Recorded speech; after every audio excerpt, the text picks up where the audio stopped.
methods of ensuring the ability of the public to comment prior to and during the virtual meeting. It has established these options. 1, during the meeting, the public can provide public comments via telephone by calling 655-0002. The meeting ID is 172-334-9424. Individuals will be able to speak for 3 minutes during the public comment period. Again, the public comment today during the meeting, members of the public should call 1-415-655-002, meeting ID 172-334-9424. The second option allowed for the public to submit written comments prior to the meeting is via mail to PSTA. The third option allows the public to submit comments by email before or during the meeting at publiccomments@psta.net. All comments submitted will be included as part of the public record for this meeting and will be considered by the board prior to any action being taken. When addressing the board, the member of the public must first state his or her name and his or her address. Okay, hold on one second, folks. I lost my screen for a second here.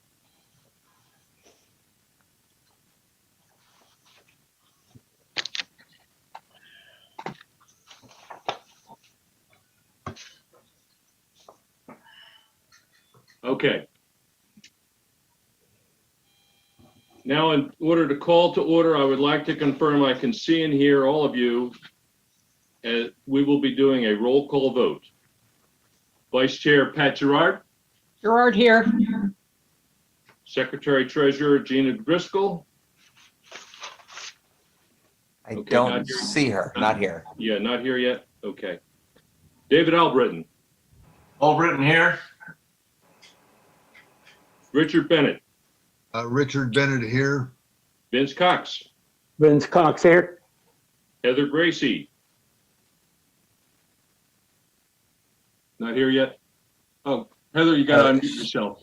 Unmute yourself, Heather. She's here. Thanks, Chair. I'm here. Appreciate Okay, it. Gracie good, here. Thank you. Charlie Justice. Good morning, Justice here. All right. And Janet Long. Not here yet. I think she's going to be a little late. Darden Rice. Good morning, Darden Rice, present. Keith Sabile. Sabile here. Dan Saraki. Good morning, Dan Saraki here. Josh Shulman. Josh Schulman here. Ken Welch. Ken Welch here. And myself, Chair Joe Barkley. I am here. I understand Jamie Robinson can not be with us today as he is out of town on business. I would like to note for the record that this will be Commissioner Ken Welch's final PSTA meeting, at least this time around, as he will be stepping off the Pinellas County Commission before our December 2 meeting. It is my understanding that the County Commission will appoint a new commissioner who will join us in December. Commissioner Welch, we want to thank you for your continued support for PSTA. I want to thank you personally because you were a very strong mentor for me when I joined the PSTA many years ago, and I thank you, sir. Thank you, Mr. Chair. It's been an honor. Okay, now is the time for public comment to comment on any of the consent items or any other topic not on today's agenda. On the screen is the public telephone number for the public to call, which is 415-655-0002. The meeting ID again is 172-334-9424 if they want to make a comment. I'll pause for a few moments. Good morning. We have Okay. a No one is citizen online? Hello. Yes, no one is online, Julie? Yes, we have somebody on the line. Okay. Mr. Tom Rask, can you please state your name and address for the record? You will have 3 minutes to speak. Yeah. Yep. Tom Rask, unincorporated Pinellas County. Shortly before the meeting, I sent the board with a copy to Brad Miller and Alan Zimmett an email about PSTA's failure to act on a DART application that I sent in for my mother over 3 months ago. First, I want to say I fat fingered a couple names in the CC line, but please read the email. Please act on it. I've sued PSTA before. I don't want to have to sue again, but you will see that the application was duly sent to PSTA on July 25th. No response was received. I sent it to the email address specified by PSTA. I then wrote the mobility manager, Mr. Ross Silvers, on August 10th and asked about the application. I gave them my phone number. I didn't hear back. Through a public records request, I determined that PSTA, in fact, did receive both emails, and yet nothing has happened.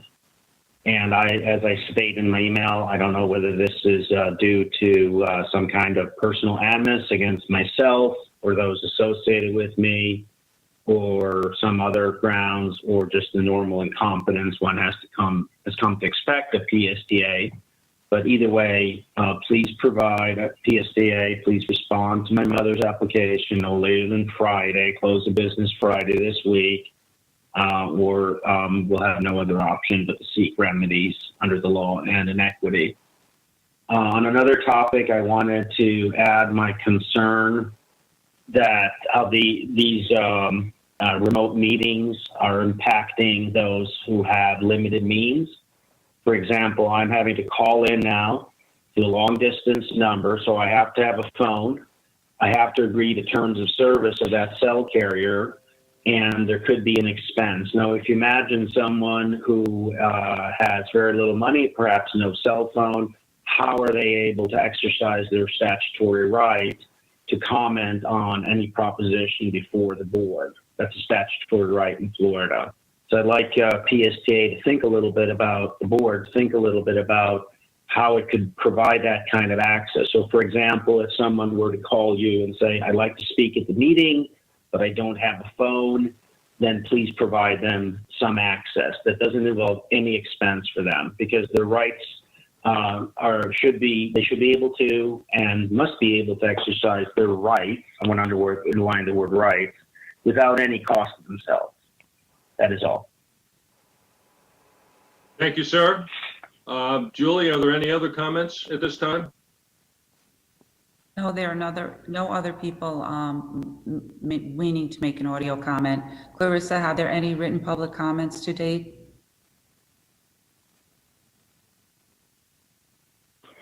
No, we have not received any written public comments other than Mr. Rask, which you just spoke about. Thank you. Okay. Thank you very much. All right, then we'll continue on with our meeting. First of all, we have awards and recognition. We will now hear from our Marketing and Communications Director, Whitney Fox, who will give us a presentation on PSTA's success at the recently virtually held Florida Public Transit Association 2020 conference. Whitney?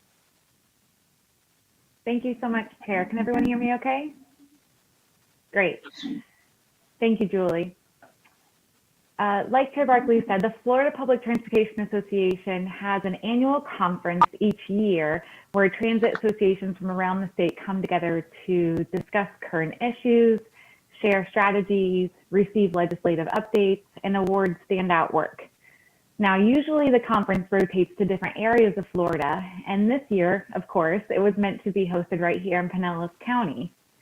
Obviously, like so much else, the conference was held virtually instead, but that did not stop PSTA from shining in this year's conference. From Brad's introduction video to multiple PSTA staff presenters and many awards brought home, PSTA definitely stood out this year, and that's why I'm excited to bring it to your attention today at our board meeting. So first, I'd like to show you Brad's welcome video that was played during the virtual conference, highlighting what we're up to here at PSTA. So if Julie, you can go ahead and play that for me. Thank you.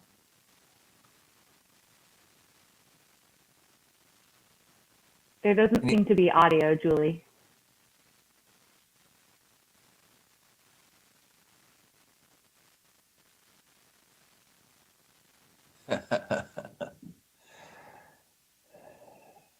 Julie, I think when you're muted, it mutes the audio as well.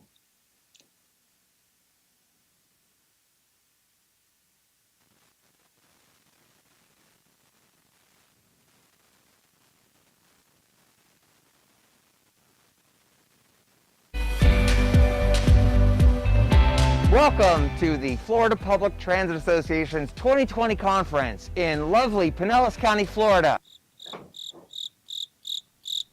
As you can see, we're not at the beach, and neither am I. I'm in my backyard, where in front of my house, where I have been for the last 6 months, quarantining, like all of us have been during this pandemic. Everybody's trying to do whatever they can, I know, across the state to keep people safe. At PSTA, we have reduced capacity on our buses, boarding from the back door, requiring masks. But we've also been doing some great things at PSTA despite the pandemic, and I'm really proud of our employees for working so hard. We now have the funding for a bus rapid transit system, the first rapid transit line in Tampa Bay's history. When you come back to the trade winds in a couple of years for FPTA, you'll be able to ride that service.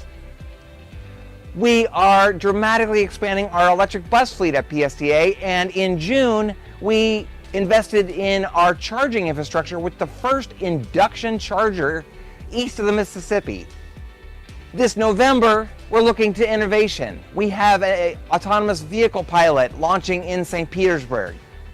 And finally, I know you get sick of me talking about our partnerships with Uber and Lyft, but I'm really excited about the enhancements we're making to people with disabilities in our community who are now taking thousands of Uber and Lyft rides while they used to just only have one option. PSTA is becoming that mobility manager for our community. Despite these successes, I know the pandemic has been really hard on my employees, just like they've been on all transit employees across the state. But we are all fighting. That's what encourages me. I want that to encourage you, is that we're all doing such great things for our community. We have to keep working to improve our transit systems because it's what moves our cities forward. So I wish you all the best. Welcome to FPTA. Keep us moving forward.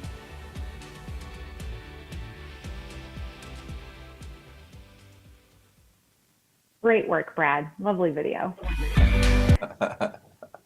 So out of the 21 sessions that took place at the FPTA conference, PSTA staff presented in 7 of them.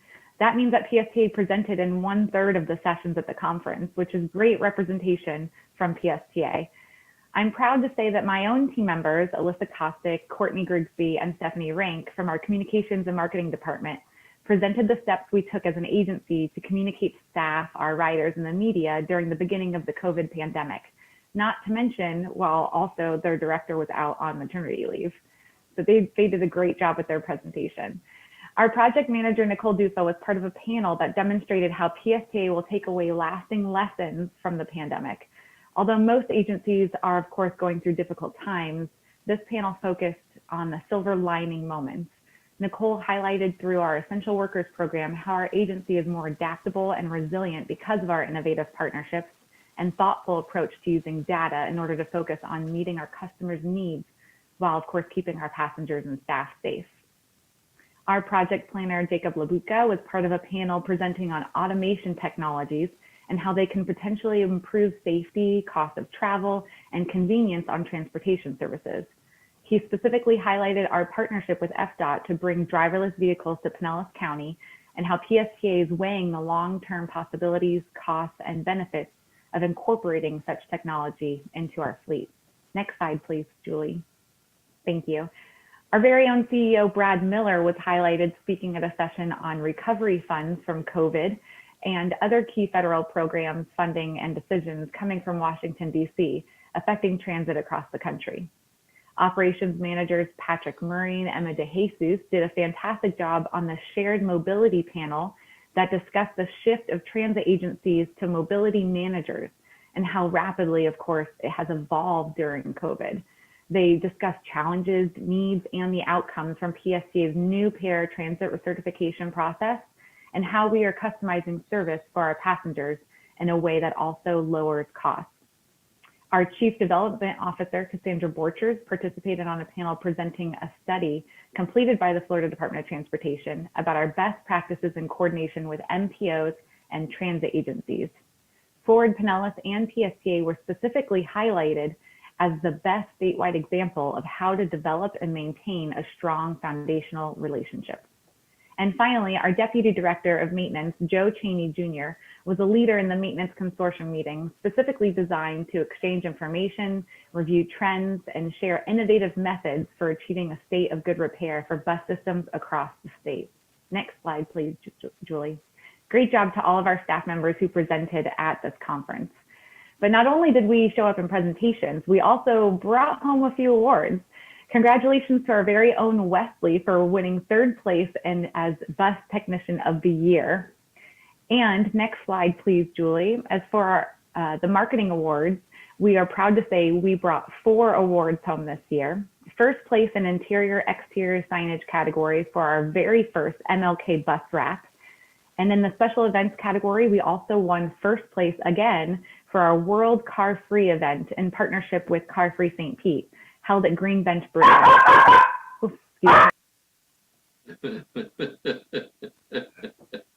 Work from home problems, am I right? So in the special events category for our World Car Free event, we also won this as the judge's favorite award. So we got 2 awards for that event. And lastly, in the potpourri category, PSTA won 3rd place for our People of PSTA video series. And that's the end of my presentation, but thank you so much for the opportunity to share our success at this year's FPTA conference. It really is such an honor to attend a conference in the transportation industry and see our agency leading the way in the state of Florida. Thank you very much, Whitney, and thank you to your furry associate who assisted. And does anyone have any questions or comments with regard to the video? Okay, thank you very much. So moving on, our next topic is committee updates. And the first person to speak on this will be Commissioner Darden Rice, who will be speaking about Forward Pinellas. Go ahead, please. Morning, everyone. The Forward Pinellas Board had its first hybrid meeting on October 14th. We heard a presentation on Safe Trip by the Florida Department of Transportation. Safe Trip is a comprehensive strategy that will address traffic management, innovation, and smart work zones for the whole reconstruction of the West Shore interchange. FDOT's vision for Safe Trip is a well-planned, innovative construction zone that maintains safety and reliability for our local community, the traveling public, and construction workers. This will be accomplished through quality transportation choices, strategic innovation, and proactive communication. Transit will be a key component for managing travel demand and needed people capacity within the construction zone between Pinellas and Hillsborough counties. So FDOT is working with PSTA and HART on understanding that the potential expansion of transit services during this construction period. Finally, Commissioner Long asked that the FDOT presentation be given to the PSTA board, perhaps in December or January. So that will be coming to us soon. And that's just basically a lot of information about how we're planning to manage what will be a big disruption and an important part of our highway system during construction. I think you'll be impressed to hear the presentation. We also went over our Waterborne Transportation Committee meeting. We held our first Waterborne Transportation Committee meeting on October 9th. The committee discussed the state of waterborne transportation systems, funding mechanisms for existing services, operating agreements, and next steps. Brad Miller gave a short presentation on PSTA's coordinated efforts with the city of Clearwater and the private ferry operator to enhance and expand waterborne services. The next meeting will be on December 18th, and will focus on the integration of water transportation with PSTA operations. Lastly, we had a legislative committee meeting. The Forward Pinellas Legislative Committee also met in October to discuss our priorities for the 2021 Florida legislative session. A draft of legislative priorities will be presented to our board in November, to the Forward Pinellas Board in November, along with the regional policy statement regarding how we're going to approach collective funding priorities that the PSTA Legislative Committee heard about in September.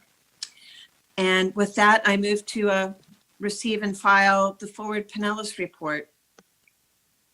Okay, thank you very much, Commissioner Rice. Thank you. Any questions for Commissioner Rice? Raise your hand, please. Okay, thank you very much. I believe Janet Long is not here yet. Brad, is that correct? That's correct. So I think Debbie Elias can give the T-BARTA update. Okay, great. All right, go ahead, please, Debbie. Thank you very much. Thank you, Chair. The T-BARTA held their virtual board meeting on October 16th, and there were several items of note that were discussed. The executive director compensation was voted on based on a performance evaluation, and a 3% salary increase is going to be given to their executive director, David Green. The governing board also unanimously approved the fiscal 2021 state legislative agenda with the following items: the appropriation request for $1.5 million recurring funds to find a source that would not negatively impact any of the public transit agencies. In addition, there are multiple areas discussed in amending their enabling legislation, as well as amending the state fund participation in regional transit. This would be to make the Regional Rapid Transit Project and any regional fixed guideway projects eligible for up to 100% of operating costs for up to 7 years. In addition, the board unanimously approved an agreement with USERV to support the proposed regional transportation disadvantaged service program. T-BARTA is going to be contributing $150,000 of their local funds towards marketing and support of these services. And we will not know till sometime later today, as the CTD will vote on various grant awards. And if successful, T-BARTA will begin the program on November 2nd. Lastly, WSP provided an update on the current proposed site selections for the regional rapid transit. It was determined that no public parking garages would be needed at this point in time, but for very specific details on the update, please go to the T-BARTA website. Our next board meeting will be held in Pasco County on November 13th at 10 a.m. for anyone who wishes to join. And that concludes the T-BARTA report. Thank you, Debbie. I appreciate that. Any questions on the T-BARTA report? Raise your hand and I'll recognize you. Okay, thank you very much. We're moving forward then. All right. Now, our next item on the agenda is the consent agenda. Is there any item that anyone wishes to pull from the consent agenda? Okay, seeing none, do I have a motion to approve the consent agenda? Please state your name when you make a motion or a second. Gerard, move approval. Thank you. Commissioner Bennett will support. Okay, thank you, Richard Bennett. Okay, so I'm going to call the roll at this point. Please make sure your microphone is on for the vote. Okay. Vice Chair Pat Gerard. Gerard, yes. Secretary Treasurer Gina Driscoll. Driscoll, yes. Thank you, ma'am. Commissioner David Albritton. David Albritton, yes. Commissioner Richard Bennett. Commissioner Richard Bennett, yes. Commissioner Vince Cox. Vince Cox, yes. Commissioner Heather Gracie. Gracie, yes. Thank you. Commissioner Charlie Justice. Justice, yes. Okay, Janet Long is not here yet. Commissioner Darden Rice. Rice, yes. Commissioner Keith Sabile. Sabile, yes. Thank you.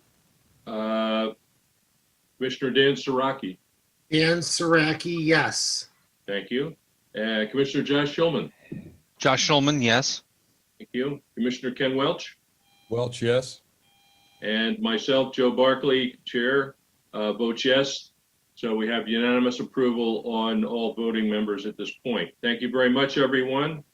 We'll move now to our action items. And the first action item that we want to talk about is, if you have any public comment on this, please call the number on the screen, which is 415-655-0002. The meeting ID is 172-334-9424. Or you can email us at publiccomments@psga.net. Okay, our first item on the action items agenda is the completion of our SEIU contract. James Bradford, you've done a great job on this. Please bring us up to date. This is a prudent step towards supporting our employees who we rely on to manage the day-to-day bus system, while also understanding the uncertain financial times we currently face. Chief Operating Officer James Bradford, please go ahead.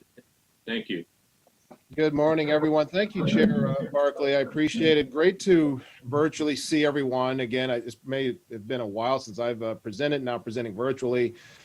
Here again with another union contract. I come before you probably about every 2 years because we have two different bargaining groups, each with their own 3-year agreements. So every 2 years or so, my team and I work together with the union, and we go back to the tables to negotiate. This year was actually our first ever virtual negotiations. We held them via Zoom, stayed a safe distance, kept everybody safe, but we still got the job done. I would like to take a moment out to say, we have a great relationship with our union. SEIU oversees 2 bargaining units. We work very well together. We have great labor relations. We have great employee relations. And so this particular agreement was no different. You see there on the slide is a picture of Lloyd Jernigan. He's one of our most senior transportation supervisors, here with us over 23 years. So this action item today is seeking your approval for the final step in ratification. This did go before the Finance Committee, who unanimously approved it to go through. In your virtual packets, you will see a copy of this PowerPoint, and I've also put in a draft of the new labor agreement, which goes into great detail along with the write-up. So just to give you a little bit of a background, this is an approval I'm asking you for a 3-year contract, but the interesting thing is it's only going to be for a 1-year wage increase, which I'm going to tell you why that's a little bit unusual. This particular group is the supervisory unit. They're all supervisors. They're one of 2 bargaining units that we have here at PSDA. They are the smallest one. It's only 30 people. 23 of them are in transportation. 7 of them are in maintenance. And to fully ratify a new contract, we have to reach an agreement on all the proposals, which we did on September 30th. The union then has to take it back to their group. All their negotiating reps takes it back to their group. They have to vote favorably on it. And then the last step is I usually come before you, the board, and ask for your final approval. And then that fully ratifies everything. So they did take a vote on it. It was 15-6 in favor of this new agreement on October 9th. And again, now the unusual thing is normally when we go to the tables, we work on a 3-year contract for all of the non-financial things, all of the working conditions, but we also usually lock in 3 years of wage increases, fixed increases for the next 3 years. And if you go to the next slide, Julie, I tell you why this was interesting.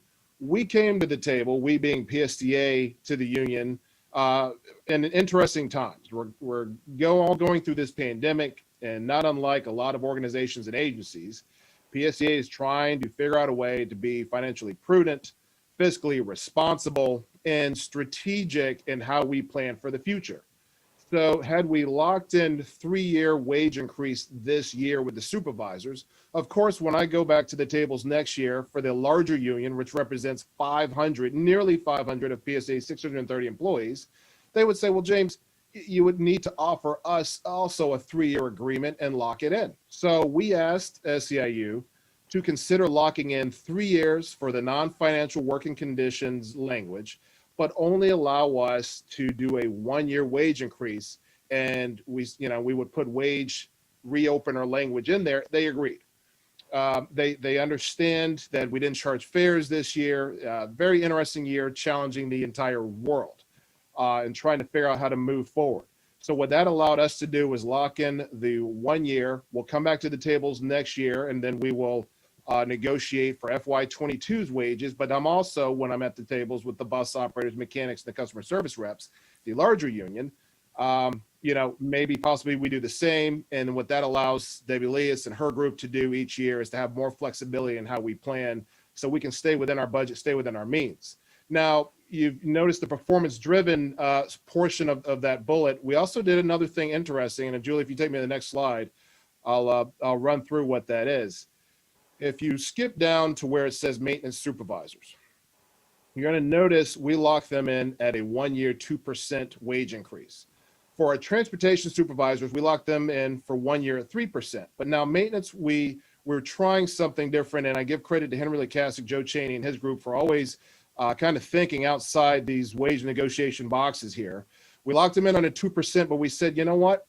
If you're willing to better yourself, become more skilled at your craft, you have an opportunity to earn even more than that 2% this year if you are willing to let PSTA pay for ASC certification courses for you.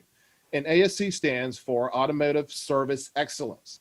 So for example, you have courses in engine repair and electrical systems and heating and air conditioning and transmissions and things like that.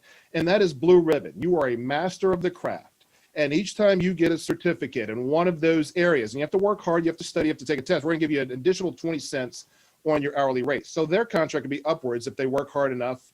3+%, they get more skilled at their craft. Their selling power is greater. No one can take that away from them. And PSTA gets a better, more skilled, more knowledgeable maintenance supervisor in that position. So that's interesting. You don't see that often. Again, I can't say enough good things about SEIU and the group for being open to it. And then again, we put 1 year wage reopener language in there.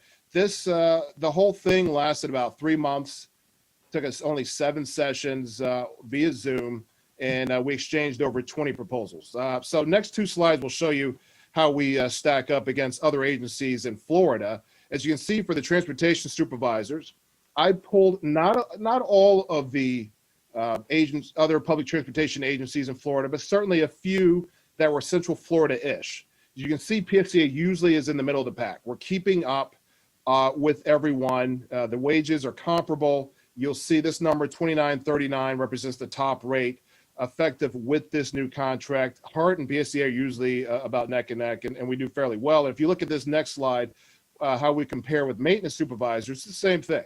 Hart and PSTA usually have similar rates. Again, same place in the middle of the group there. You'll notice all the non-unionized agencies have a higher rate, but they're also, like Pasco County, Manatee County, they're also maintenance supervisors over a larger pool of vehicles, not just buses, but also some of the other county vehicles as well. So as far as rates, we're not the best, we're not the least, but we're right there, and I believe we remain competitive, and we do so responsibly and within our budget. Next slide, please. This is in your packets. This is just a summary of contract highlights. I break it down even more in the write-up. Each side, our goal is always to have both PSTA and the union get something they want. We always maybe leave a couple of things on the table, but that's how the negotiations work. And it's amicable. I can't say enough. We work very well. We talk out our issues. We work them out. And then we leave the table always usually in agreement. Been at this 8.5 years. This must be my 6th or 7th successful union contract negotiation. And then this has gone no different than that. As we go through the slides, you can go to the next slide, Julie. I've taken, these are recent photos of our supervisors during this year. And you notice we're all masked up, and it's just the new way of operating. But I can't say enough about our men and women supervisors.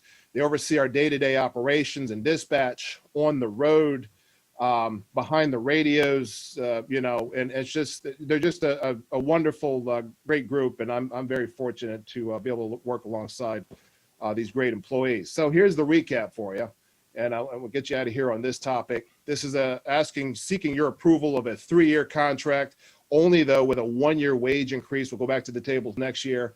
I do have wage reopener language in this new agreement. Again, this is for the supervisory union only. It's the smallest of PSCA's 2 unions of only 30 people. SEIU's already ratified their portion of it with a vote of 15-6. It has gone before the finance committee, as I mentioned, who unanimously approved it. And it is within our FY21 budget. So your approval here today will represent the final step in the ratification process. And with that, I will stop it there. Take any questions you may have, and I have Henry and Jeff with me standing by to also help answer any questions you might have. Thank you very much. Anybody have a question for James? Raise your hand and I will recognize you. Okay, I don't see any hands being raised. So, Mr. Chair? yes, go ahead, Yeah. Commissioner Long. Thank you. Thank you. I'll bring you in right after this thing, Janet, if you have anything else that you wanted to say. Well, we did have the report already on T-Barter. Right, no, I wanted to speak to this issue that James has just been talking about, if I might. Sure, go ahead, please. I just wanted to commend him for the work that he's done with the staff as well as all of the SEIU folks, because I clearly remember a day when it did not go so smoothly. And so thank you very much, James, to you and the team for a job very well done. And that's all I wanted to say, Mr. Chair. Thank you. Thank you very much. I appreciate those. Yes, I would like to echo that, and I would also like to point out that the finance committee, I should say, excuse me, did review this at our meeting last week and unanimously approve it. So if we do not have any other questions, then I would look for a motion to approve the contract with the SEIU Supervisors Union. So moved. Please state your name. Okay, Commissioner Bennett moves approval. Do we have a second? Vince Cox will second. Okay, thank you. Okay, so I'm going to call the roll at this point. Please state your name as I call the roll. Vice Chair Pat Gerard. Gerard, yes. Thank you. Secretary Treasurer Gina Driscoll. Driscoll, yes. Commissioner David Albritton. Dave Albritton, yes. Commissioner Richard Bennett. Richard Bennett, yes. Commissioner Vince Cox. Vince Cox, yes. Commissioner Heather Gracie, not here. No, you're here. Okay, good.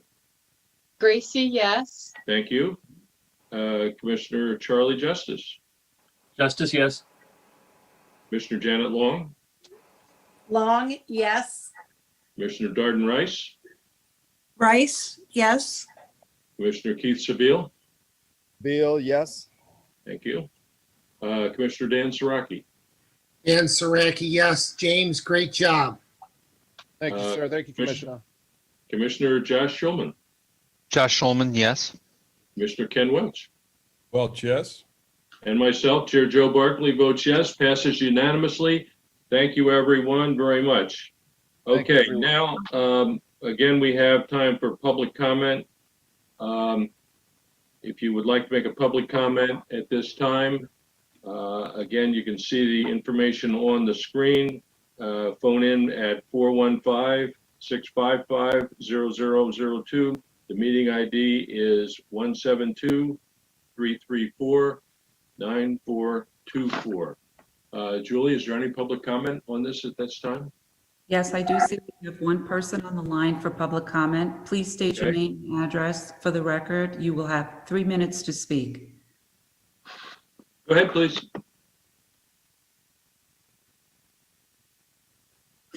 Hello. Clarissa, can you confirm that my voice is carrying through to the public comment line?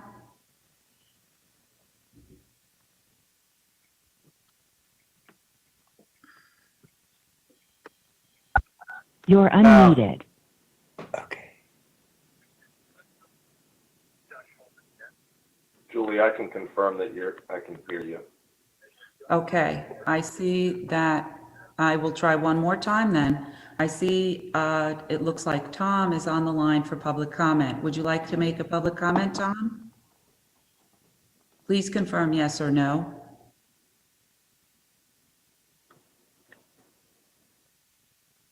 Okay. There is a person on the line, but they are not making comment at this time. Okay, very good. Clarissa, would you confirm there are no public comments at this time that have been written? We have not received any written public comments. Okay, Thank you. all right. Yeah. Hey, Commissioner, Chair Barkley, I Yes. think maybe Julie, the slides are out of order, and I think this was intended to be the public comment for the labor agreement, but I think we have to get this back in order to take public comment before the vote, if that's okay. Okay, sure. All But right, yeah, all right, so shall we have another vote then? Is that what you're saying? well, I'll ask Alan Zimmett, our legal counsel, for advice on this. Yeah, since nobody is giving public comment, you don't have to vote again, but Brad is right. I just had communicated. Okay. Yeah, I'm sorry.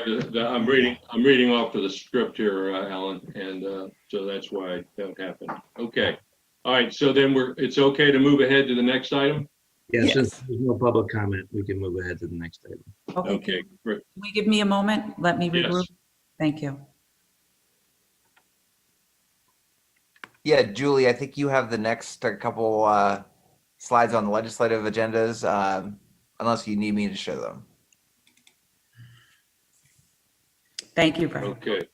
Okay. So Brad Miller is going to talk to us about the 2021 state and federal legislative priorities our agency will follow. And the PSDA Legislative Committee has been working on these for several months and are recommending approval for these items at this time.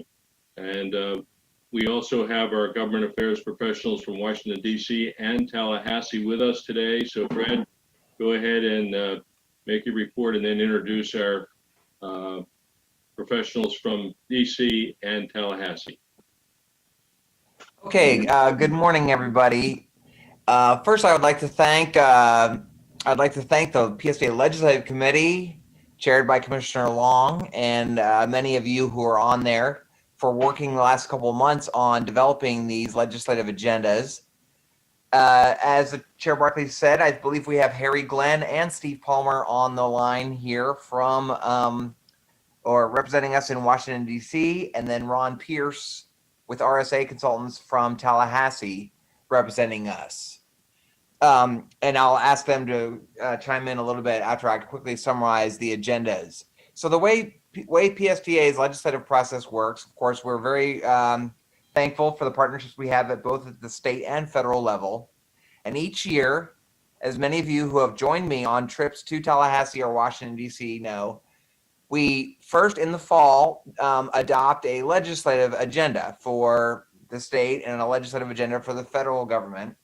And then we typically prepare meetings, one-on-one meetings with the legislative delegations, and then trips to Washington, D.C.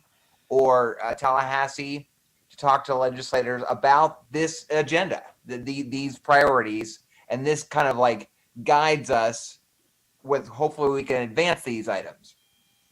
Obviously, I'm going to ask our folks to give us a little update on how the legislature and Washington Congress is working in the pandemic. I think it's a little bit different than it's been done in the past. So on the screen, you can see the recommended state 2021 legislative agenda. The state legislature will convene next, I believe, March. And this is the agenda that we've put forward. Now, obviously, because of the coronavirus pandemic, the forecasts for funding from the state level are the biggest question mark that we have in our entire budget. So most of the items, most of the 9 items you see on the screen as our priorities are not funding requests, although I'm appreciative that the legislative committee is recommending that, we don't necessarily ignore the fact and don't let our legislators, off the hook, knowing that public transportation, all transportation does need funding, even during a pandemic, and actually increased funding needs because of the pandemic are there. So number one is is not a funding request, but it is asking for support from our delegation for PSDA's application for VW settlement funds. These are funds that the state already has. They were settlement funds from the VW company. There's $166 million that the state has to allocate toward electric vehicles to offset some of the issues with diesel vehicles. And we believe we have a real good chance at getting a substantial amount of funding for additional electric buses. So we're asking for her support there. Number 2, 3, and 4, I know Commissioner Albritton is very interested in number 4 and 5, are asking for support for existing programs, existing state DOT programs that either we hope they don't cut because of pandemic issues, or they maybe make policy adjustments to maintain the funding, like in the transportation disadvantaged area. We hope that we can get some matching funds from the state DOT for the Clearwater Intermodal Transportation Center to match federal dollars, and that's an existing program the state has, as well as the as Commissioner Rice mentioned, the Forward Pinellas is working on a whole waterborne transportation initiative and support for FDOT grants for the Clearwater Ferry. Same thing on autonomous vehicle funding. 7, 8, 9 are policy issues. We're very supportive, as you all know, of TBARTA and the idea of regional transportation solutions, but we don't think that that necessarily should be funding that's taken away from local transportation needs, like from PSDA and HART. And so we're very hopeful that the state will ultimately provide independent funding for TBARTA. Medicaid transportation reform has been on our agenda for a while. We think we can make some progress on that. And then number 9 is updating some very outdated rules that the DOT has regarding our ability to use TNCs, or Uber and Lyft, for rides. The rule was developed, I don't think the 90 means 1990, but it was in the 1990s when they created it, well before Uber and Lyft even existed. And they are in the process of updating those rules, but it's very, very slow. So we're hopefully going to be advocating the DOT lawyers to kind of advance that and put that on the front burner. That is our state legislative agenda. Like I said, it's mostly policy or looking for supporting of existing funding source, not much in the sense of new funding.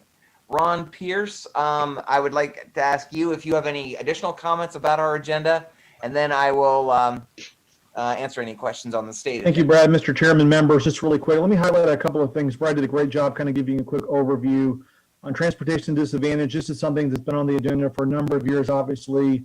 Let me highlight, most of that's driven from a formula that's done every year by the legislature.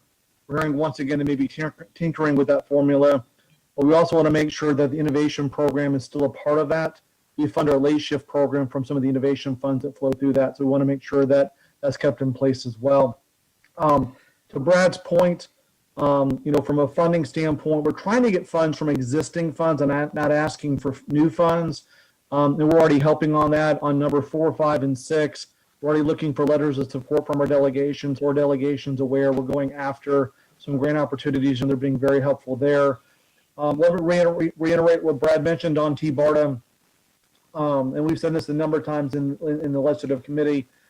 When TBARTA goes after dollars, is making sure that whatever funding they come up with does not impact any of the current transit dollars that are out there. So it's above and beyond what are current dollars that are going to be into the region for transit, for if it's HART, if it's PSTA, and other organizations. So hopefully trying to get some version of recurring or non-recurring general revenue, not getting anything out of the Transportation Trust Fund that would potentially impact PSTA. Let me end with, as we look at the agenda, One of the things that DOT will be looking at this upcoming year is more flexibility with regards to spending of dollars. I'll use CIS funding as an example of that. Currently, as you all know, CIS funding requires that 75% of those funds as it comes into the region has to be spent on road projects. There's some talk about DOT possibly lowering that threshold down to 50%, which would allow 50% of those funds to be spent on other projects.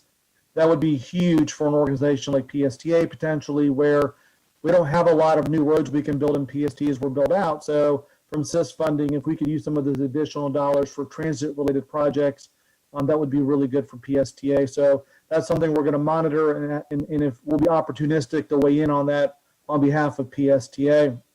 Brian asked me to give you kind of a quick snapshot of what Tallahassee may look like. And the short answer is we really don't know yet. I mean, I can tell you some, a couple of things we do know, which is, over the next 2 years in Tallahassee, we're facing about a $5 billion shortfall. $3 billion of that will probably be hit in next year's budget. I think that number actually may come down a little bit. If you look at some of the revenue estimates that are already coming out over the last couple of months, and these are all for revised estimates, the revenue estimating conference did back in June. But even back, if you look in September, we're about $178 million over estimate. And the good news of that, $154 million of that is sales tax dollars, which means the economy is starting to come back slowly. So hopefully that $3 billion shortfall will decrease as we get closer to March during session. There will be some impacts on the DOT work plan. We've been talking to Secretary Gwynn as well as Secretary Tebow in Tallahassee. You're looking at potentially about a $750 million impact on the DOT work plan over the next couple of years. We want to make sure, obviously, that does not create any impacts on PSTA. So we'll be keeping you apprised of that. And then let me end with election is next Tuesday. 2 weeks after that's organizational session, where the incoming Senate President, the incoming Speaker, and all new House members and senators will be sworn in. We're hearing there'll be no committee weeks in December. There'll probably be 2 committee weeks in January, 3 in February. At this point in time, we're not sure what access to the Capitol is going to look like.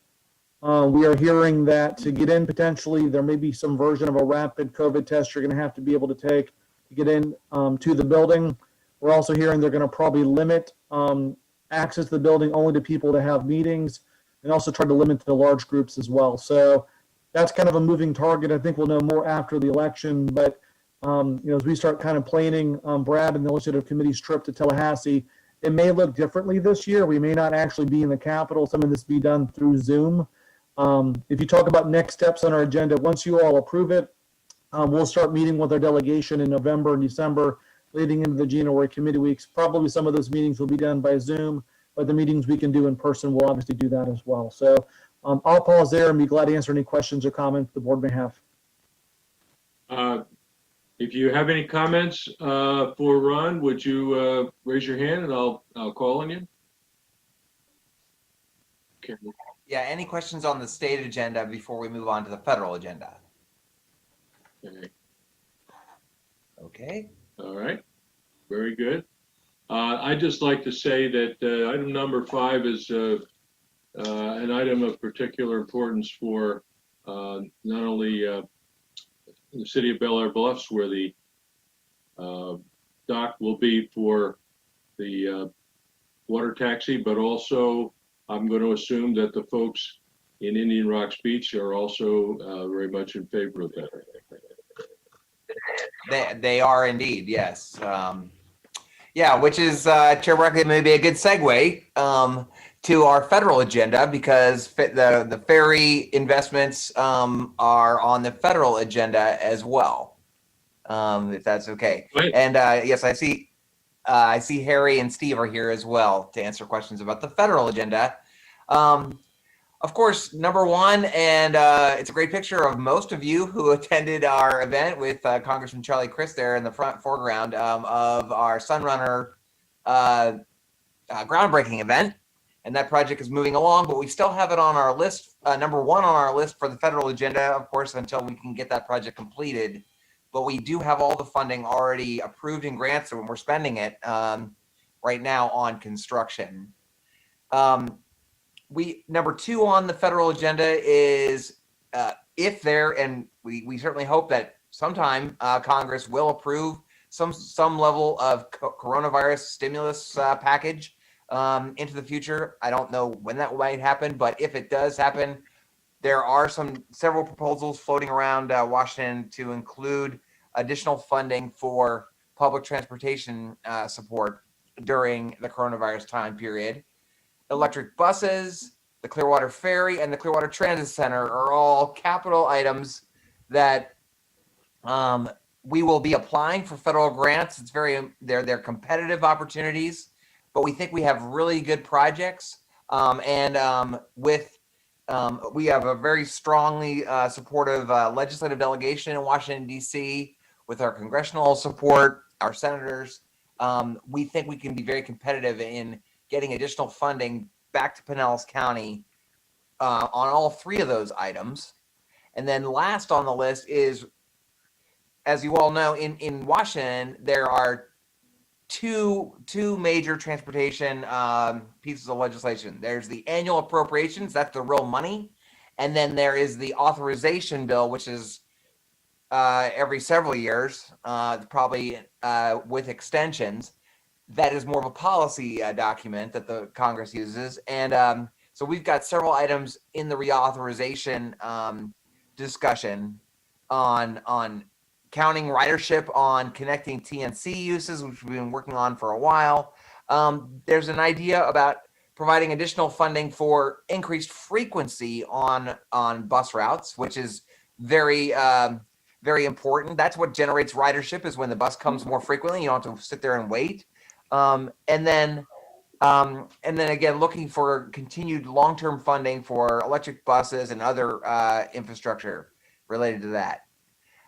That is our federal legislative agenda. I will now ask Harry, Glenn, and Steve Palmer to add any additional information for your use.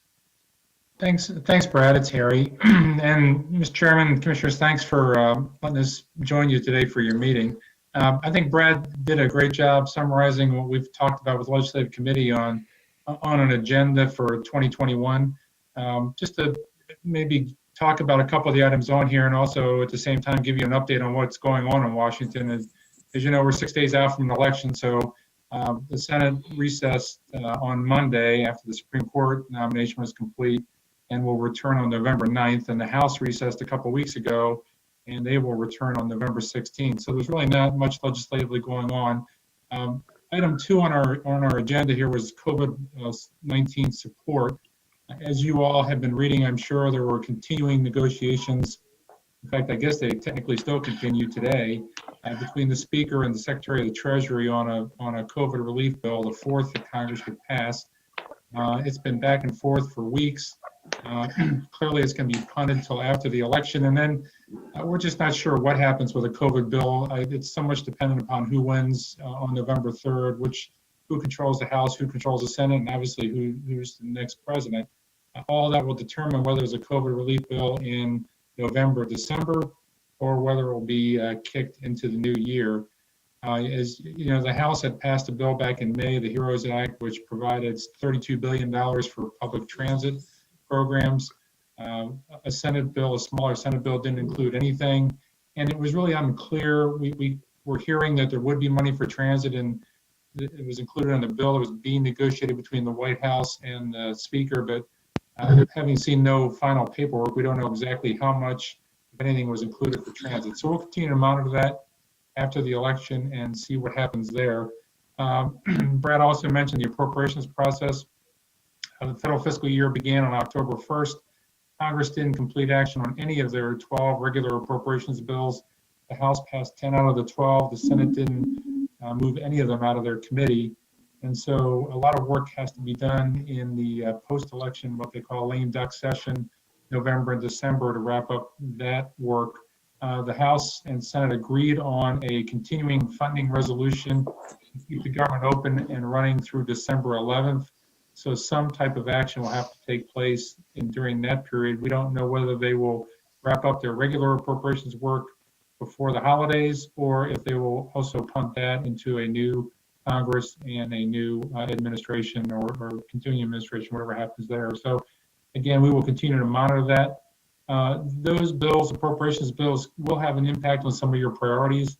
Electric bus funding, the Clearwater Transit Center, we've talked about potentially trying to compete for what they call a build grant, which is very competitive, but larger grant program, close to $1 billion a year for transit and public transportation projects.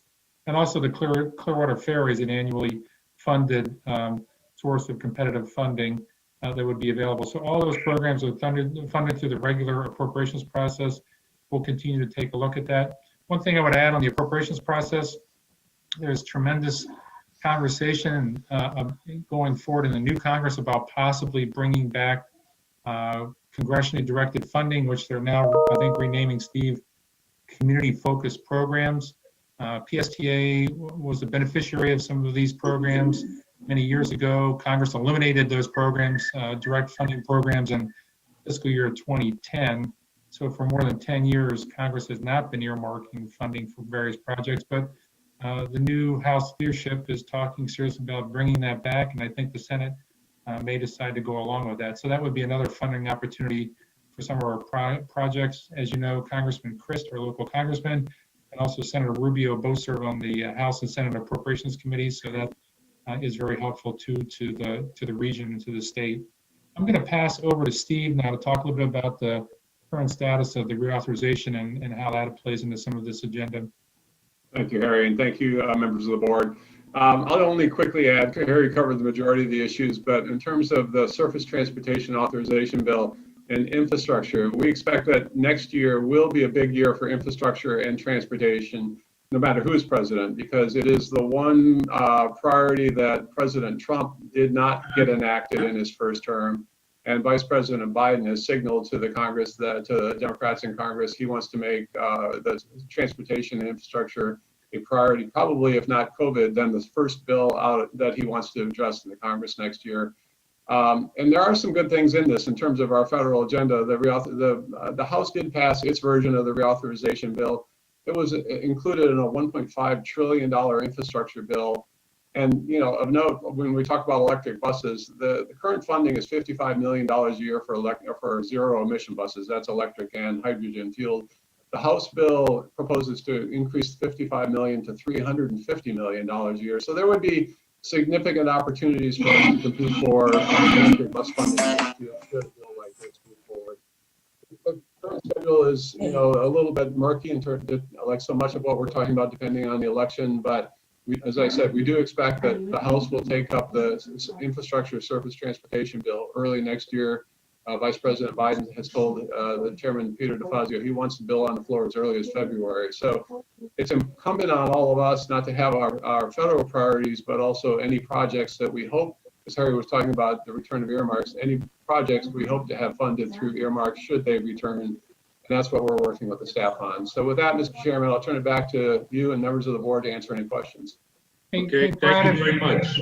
Mr. Chairman, it's Harry. If we can add one other thing, Brad had asked us to, as Ron covered in his state presentation, just to give you a little look ahead to the new Congress too, as far as what it will look like to try and interact with our federal delegation. Is we're in the same situation that Ron talked about in Tallahassee, where it's unclear how much access the public will have to the Capitol complex, at least through the end of the year and maybe into the early part of next year. There's just so much uncertainty about it. Brad and I have talked, and we talked to the legislative committee about in the new year, just continuing to double down on these Zoom meetings. We've had good success, I think, interacting with our delegation through virtual meetings like this and virtual conversations. I'll probably need to continue to do that, but also take advantage of their time back home and to meet our local delegation when they're back in Pinellas County. And so we'll continue to work with that and monitor what's happening with the Capitol complex and update Brad on that. Also, just one other thing is, as we look at always with a new Congress, just like a new state legislature, there'll be new leadership in certain positions. There'll be a new chairman of the House Appropriations Committee. And depending what happens on the Senate, there could be new chairman of all the Senate committees if the leadership there switches parties. In that case, the current chairman of the House, believe it or not, Banking Committee oversees transit funding, authorization funding, is from Idaho. If the Democrats would take back the Senate, the new chairman would be from Ohio, which would certainly have a greater transit interest than maybe a senator from Idaho. So lots of things that will change in January. We'll continue to monitor those and look for opportunities. And the last thing I would say is the 3-year priority projects on there relate to infrastructure, as Steve mentioned. And if there is a separate infrastructure bill, whether it's combined with a highway authorization or a separate bill, there may be opportunities there to fund things like the transit center and the ferry project. And we'll continue to keep an eye out on those programs and let the legislative committee and Brad know about that. So we'll look forward to working with you in the new year, and I appreciate everyone's hard work and support of the federal agenda. Okay, thank you, everyone. Great update on what's going on. Do I have any questions for Steve and Harry? Or any other questions for Ron? Okay, seeing none. I want to make sure, are there any public comments on this issue? Let's go ahead and take public comment, if that's okay. Julie, you can Yes. show the comment screen. Yes. I think we usually make the motion before the public comment. Did we make the motion? No, we can make a motion. Okay. All right, do I have a motion to approve the PSTA state and federal legislative priorities for 2021? Mr. Chair, James Saraki, make a motion to approve. Thank you, Dan. Second.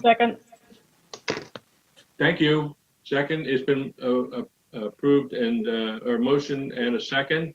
Okay, now we'll go to public comment. Is that correct? All right, so there's the Very good. screen on the board. Public comment is call in at 415-655-0002. The meeting ID is 172-334-9424. Or email us at publiccomments@psta.net. All right, Julie, did we receive any comments at this time? There is nobody on the line for public comment at the moment. Clarissa, can you confirm there are no written public comments at this time? We have not received any written public comments. Okay, Okay. thank you very much. All right, so at this time, I'm going to call the roll for the vote. Please make sure your microphones are on. Please state your name and you vote. Okay, Vice Chair Pat Gerard. Gerard, yes. Secretary Treasurer Gina Driscoll. Driscoll, yes. Commissioner David Albritton. Albritton, yes. Commissioner Richard Bennett. Commissioner Richard Bennett, yes. Commissioner Vince Cox. Vince Cox, yes. Commissioner Heather Gracie. Gracie, yes. Commissioner Charlie Justice. Justice, yes. Commissioner Janet Long. Long, yes. Commissioner Darden Rice. Yes. Commissioner Keith Sabile. Sabile, yes. Commissioner Dan Saraki. Dan Saraki, yes. Commissioner Josh Schulman. Josh Schulman, yes. Commissioner Ken Welch. Welch, yes. Okay, and I myself, Chair Joe Barkley, votes yes, passes unanimously. Thank you very much. Okay, at this point, we're moving on to informational items. And Brad Miller, would you give us an update on how things are going with regard to our electric charging infrastructure? Yes, I would very much like to do that. Let me get my screen pulled up here. Okay, hopefully you all can see that. There, yes. Good morning, everybody. This is the most electrifying presentation you're ever going to see. As you can tell, it's totally beautiful, totally blank. It's so electrifying that it's like blinding, and otherwise it's all white. Yeah, no, just kidding. So this is a presentation, an informational item, just to kind of keep the board updated on where we stand with some of our electric bus and charging infrastructure decisions. As you might recall, we approved this past summer a plan to develop a full sustainability plan for the PSTA organization, a comprehensive sustainability plan that I'm really happy while we mostly think of sustainability as being environmentally green, the PSTA sustainability process is a three-pronged sustainability approach that, yes, looks at how we can be green sustainably. Number two, it's a financial sustainability process to make sure that we're financially always sustainable organization. And then three, a socially sustainable organization that we provide good quality bus service for those who really need our services. So but the number one question we always get is about our electric vehicles and how we're growing that fleet. And so this kind of takes a look at that process, but I think it involves the other parts of that sustainability equation that you're going to see more. So I put this slide in just to remind all of us we have not seen each other and been each other. That's where PSTA still is. It is there. I can confirm that's where we operate. Zooming in a little bit further, see I have a little heart on the PSTA offices because we all miss it. You can see on the right-hand side of the screen, two green rectangles. Those are the two out of the 210 PSTA buses that are electric, zero emission today. But in just about a month's time, we'll be up to 6 because there's 4 more that have now come off the assembly line in California that will soon be arriving at the PSTA building. We'll have 6 electric buses. We have funding for 2 more to get us to 8. As I mentioned before in our legislative agenda, we're going to be applying for VW settlement funds that we think we could get maybe 15 or 20 more electric buses out of that funding source. So then we're at a sizable number of our fleet being zero emission electric buses with the potential down the road. It'll take a long time, but through the funding sources, potentially we see this technology as being very successful and that ultimately our fleet would possibly turn to be 100% electric up to 250 buses. And we need to see how we can charge and keep that kind of fleet going at our facility, which was built in 2005. So it's 15 years old, and it was built for a diesel bus fleet. So obviously we're going to need a lot more electricity coming to charge the bus batteries to fund a fleet like that. So we're obviously looking at solar panels on the roofs of the buildings as first, but then maybe even over the parking lots of PSTA. And what I believe is the case is that having the ability to charge our own solar power is a very resilient and sustainable part of the equation. So just sort of showing this in a table format. Again, we'll have 6 buses, electric buses, by the end of this year, right now. Those were all made by a manufacturer called BYD, which makes them in California. They charge at night by plugging them in to a cable. And then we have the one induction charger that you saw in my video that is right outside the PSTA facility that charges the buses while they're along their route. The intermediate plan, we think, as I just described, in the next couple years, we can get that up to 30 electric buses. We're going to switch for now to buying Gillig electric buses because that's a good thing because the vast majority of the rest of our buses are Gillig buses. And so everything else on the bus is we're very used to maintaining that. Those buses will also be charged at night by plugging them in. But I think based on our route profile and what we've learned from running the electric buses, we're going to need some additional en-route chargers along the route, maybe at the new Clearwater Transit Center that we're designing, and then maybe one down in St. Petersburg at Grand Central. We will fund additional induction chargers so that the buses can, get charged up while they're running. That'll keep their battery span going. And then the ultimate plan, what will it take to go 100% zero emission over time? PSTA is in sort of a really good position with the buses because our agency is leading a statewide consortium of all the transit systems across the state of Florida. Al Burns and Henry Lukasik are leading the effort to do a statewide procurement for electric buses. And this will bring down the cost of those, hopefully substantially, give us more options. And so I'm really thankful that they're leading that. That should be in place next summer. So again, the need to increase the power at PSTA is substantial. And we believe that solar panels can not only provide some of that additional power in a green environmental way, of course, but it's a resilient way that we can generate our own power by being able to, during a hurricane or other emergency, being able to charge and provide our own power source to charge and keep electric buses going is very important for Pinellas County.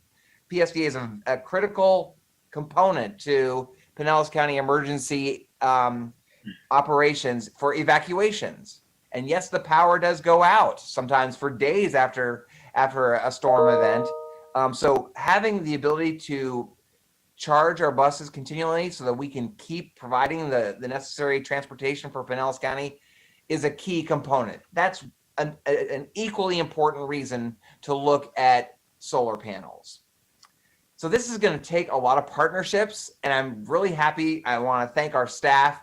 We've got Debbie Leas working on financial lease purchase opportunities with Duke Energy. We've got Abhishek Dayal, who's working with the engineers on how the battery charging system, and of course Henry Lukasik and his team on exactly how this is all going to work. The Florida DEP is managing the VW settlement funds. We're working with Pinellas County to apply for FEMA funds. FEMA funds are available to provide resilient communities to be better, more resilient. So if we can get FEMA funds for the solar panels and during a storm event, that can really help. And then last, we've really happy with a new connection we've made. The Southern Alliance for Clean Energy, which some of you may know of, is a great organization that does a lot of work in Tallahassee on clean energy policy. They've helped us with our FEMA application and identified some other sources of funding that we can look to advance this process. So the most near-term steps are, once again, to work with Pinellas County. We have been working very specifically with them on their emergency planning teams to include PSTA's application as a priority for the county. We're going to be hiring an energy service consultant, and you'll hear more about that in the springtime, that will help us kind of evaluate these different options. Duke Energy has already given us a proposal similar to the one that they gave City of St. Petersburg for their pier, where they own the solar panels and then they lease them to PSTA. We're going to apply for, I'm sure, the most awesome winning VW settlement application ever. The folks in Tallahassee are going to tell Ron Pierce this is the greatest thing they've ever read in their life. And then we are, as Henry and Al are already leading the charge, and as Commissioner Siraki says, they're very motivated to put a great statewide bus procurement that will keep the costs, get us some great cost opportunities. So I think we're in a great process. We're looking at this at all different angles, and I'd be glad to answer any questions. It's exciting. Okay. Does anyone have any questions for Brad? Raise your hand. I see Commissioner Welch. Go ahead, please, sir. Thank you, Mr. Chairman. Just a great presentation and how far we've come. One question just on the presentation, Brad, on slide 3 in the backup, you did a great kind of progression of where we are, the slide that had the heart on it for the headquarters.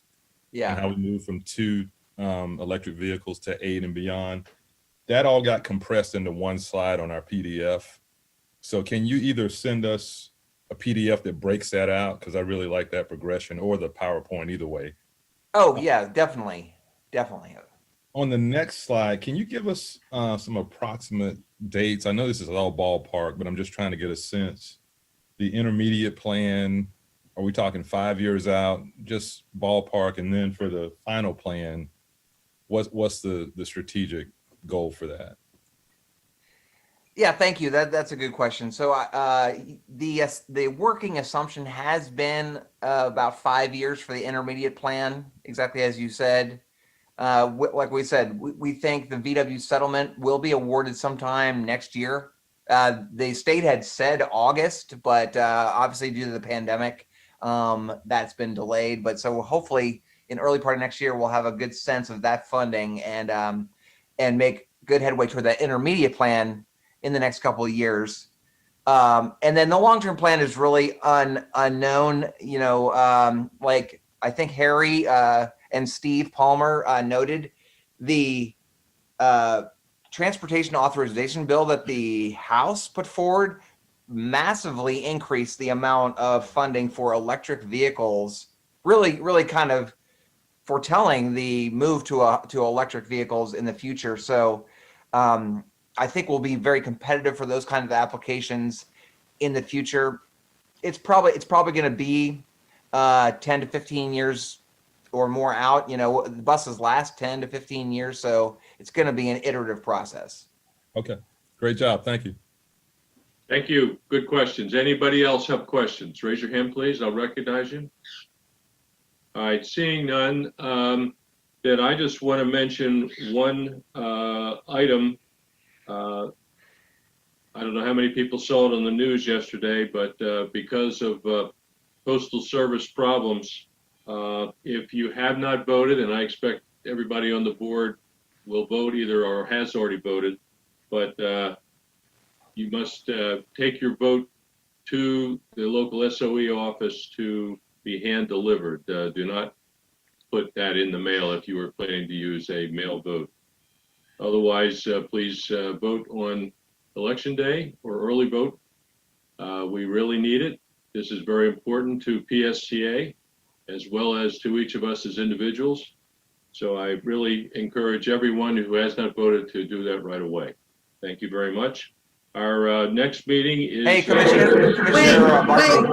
Wait Yes, a sir. minute. Oh, I'm sorry. Go ahead, Commissioner Long. I apologize. I didn't see your hand. Yeah, thank you very much, because I had another issue I wanted to bring forward.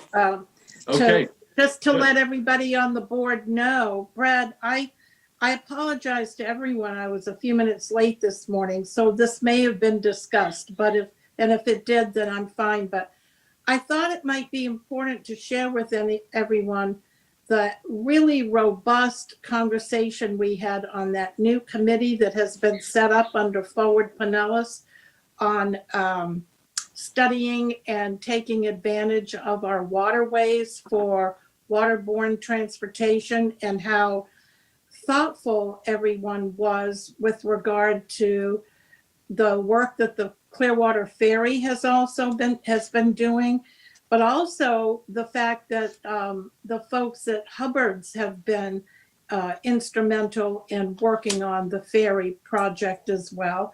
And while we didn't have that in our legislative agenda today, both at the state and the federal level, I do think it's worth maybe making an amendment to that agenda for both the state and the feds, depending on what comes out of our next meeting at that Waterborne Transportation Committee. Brad, do you want to elaborate? I thought the conversation was so visionary and really set the stage for us to do some incredible things going forward with regard to public transportation options.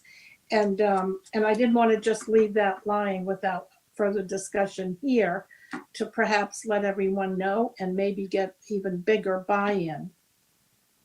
Yes, thank you, Commissioner Long. Yeah, that was a really good discussion about the ferry operations all around the county, not just in Clearwater, but including the Crossbay Ferry in St. Petersburg and the potential for a ferry boat operation in the southern beaches area, maybe centered around Madeira Beach. And so I think the plan for that committee is for PSTA to come forward with sort of a comprehensive plan on how we think waterborne ferry operations can be a real transportation option for not just tourists, but the workers and residents as well.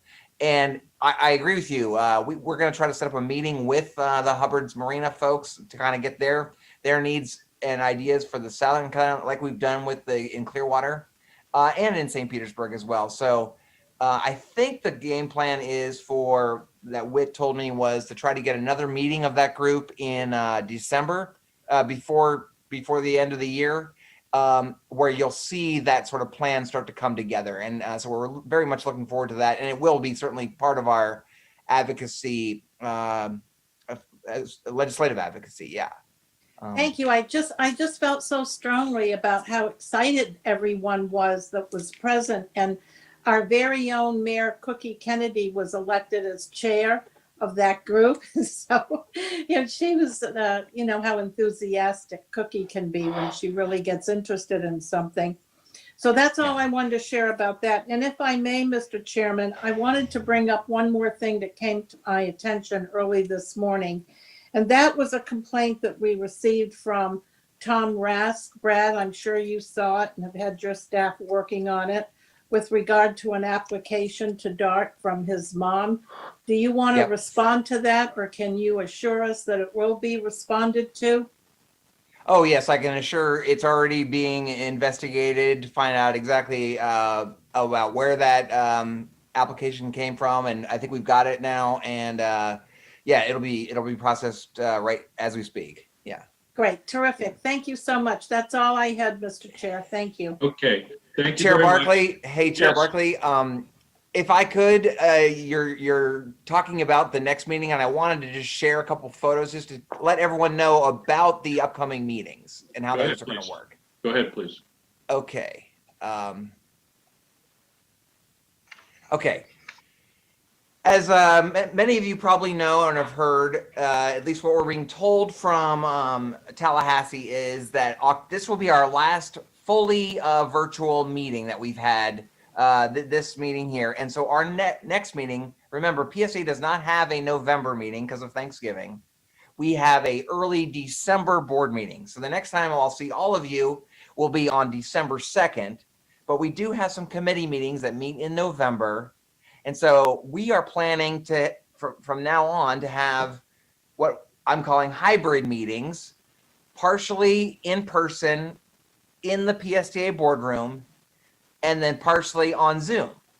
And Rachel sent a survey out to each of you that I thank you all for responding to about whether your preference or ability to attend in person or in Zoom.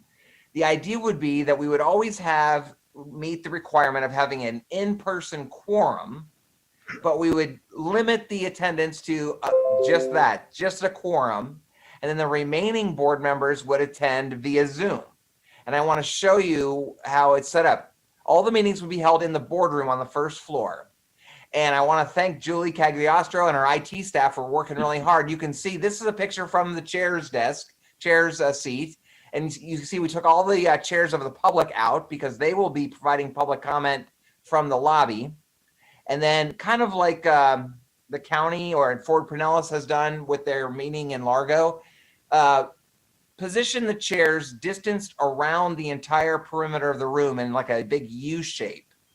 That's the setup of the boardroom now. And then you can see we've added, it's like a sports bar in there. We've added all these screens so that the board members, if you're participating by Zoom, you're equally participating in the meeting. You'll be larger than life. When Commissioner Schulman asks his signature questions at the Finance Committee, if he's on Zoom, he'll pop up on that screen. It'll be very big, and I've heard the audio in there. It's great. Here's another picture.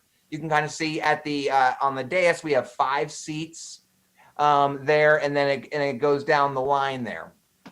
Here's another picture. Here's good old Brad. This is how we'll be. Wearing our masks and participating, and then we'll have people on the virtual screens as well.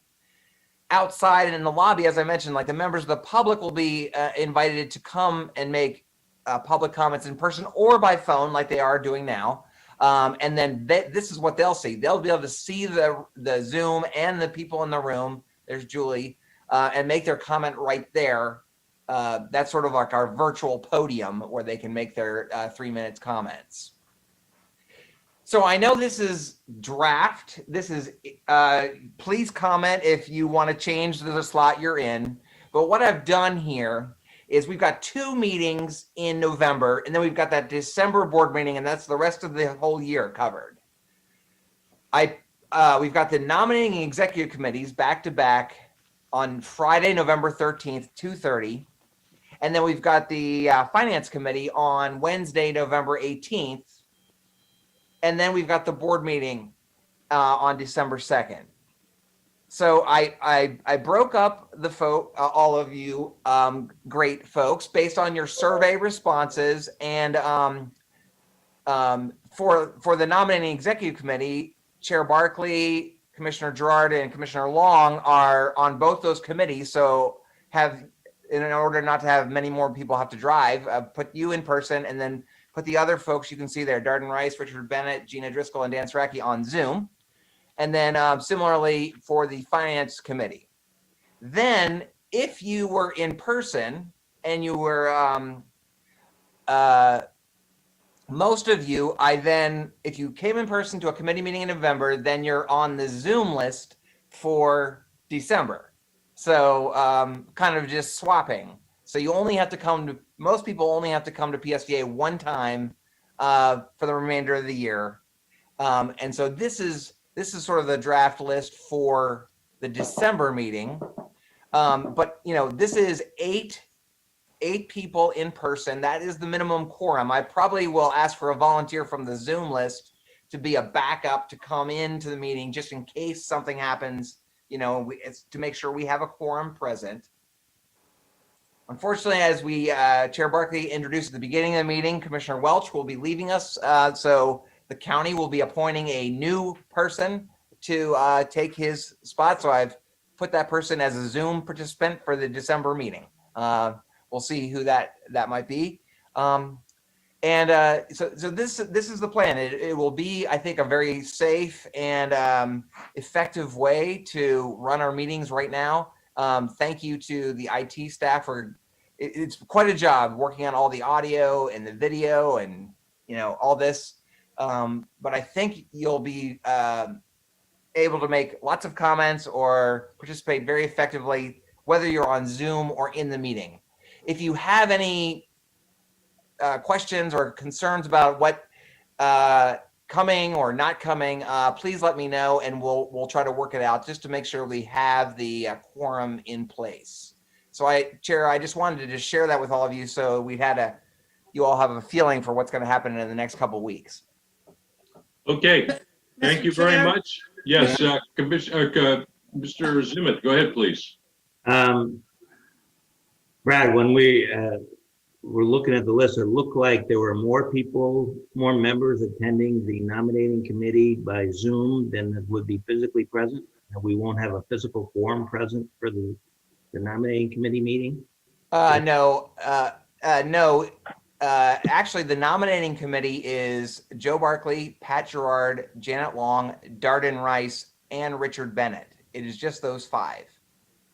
Okay. And so we'll have 3 and then 2 participating by Zoom. And then the executive committee replaces Darden Rice and Richard Bennett with Gina Driscoll and Dan Saraki to make 5. Okay, it was a little confusing. I just wanted to remind the board, your rules and consistent with Attorney General opinions require a physical quorum to be present for any board meeting and committee meeting, and allows the board and the committees to allow people to attend by technology, whether that's telephone or Zoom or some other similar method. Right. I just want to let you know your rules. We did change your rules when this all started to allow that to occur. Mr. Chair? Yes, go ahead, please. I can't see your. It's Commissioner there you go. Long. It's Commissioner Long, and I just wanted to make a comment about the list, because while I definitely appreciate the positive vibes, there's a few names on the list that may not still be with us after November 3rd. And so it's probably wise to just leave those names off for the time being until the appointments have been made from the commission chair, whoever the new chair is. And I've kind of lost track, Commissioner Gerard, of when we'll be taking those votes. Do you know? I don't. I think it's in December. I had heard Commissioner Welch. I think you had said that perhaps it would be made in November, but I'm not sure. Yeah, because normally our appointments are made in December, so we know in January what our new committee assignments are. Well, Right. yeah, okay. Yeah, we We'll may not probably have appoint it. somebody in November and then affirm it in December. Yeah. Yeah, so There we you may go. not have a new commissioner in at the December meeting. You're right on that. You're right on that. No, Well, you I will. see. Okay. Any other comments from anyone? Vince Cox. Yes, go ahead. Yeah, Joe, and again, looking at the separation there, I think it'd be very wise to have a backup that is not, backup or two even, that is not going to be out of the Zoom, especially at the board. Okay, good. Yeah. All right. And Commissioner Bennett, you had a comment? You're unmute yourself. You're muted. Unmute yourself. What was the time set for the nominating committee Zoom meeting? 2:30 p.m. Thank you. Okay. Okay. Any other questions or comments? Just one question, Mr. Chairman. Go ahead, please. Just curious, Brad, for the full board meeting, are you still allowing public participation via Zoom, or do they have to come physically to the building? No, we are going to go ahead and allow public participation both ways, at the building and by telephone. Okay. Thank you. Yeah. All right. Any other comments? Okay. So our next meeting is December 2nd, rather, excuse me. And we are planning to have that in a combination of in-person and virtually. Thank you all for attending today. Great comments from everyone. And be sure to vote. This concludes our meeting. Oh, Julie, you have yeah, okay. Thank you, everybody. All right. Just saying, thank you, everybody. Have a great day.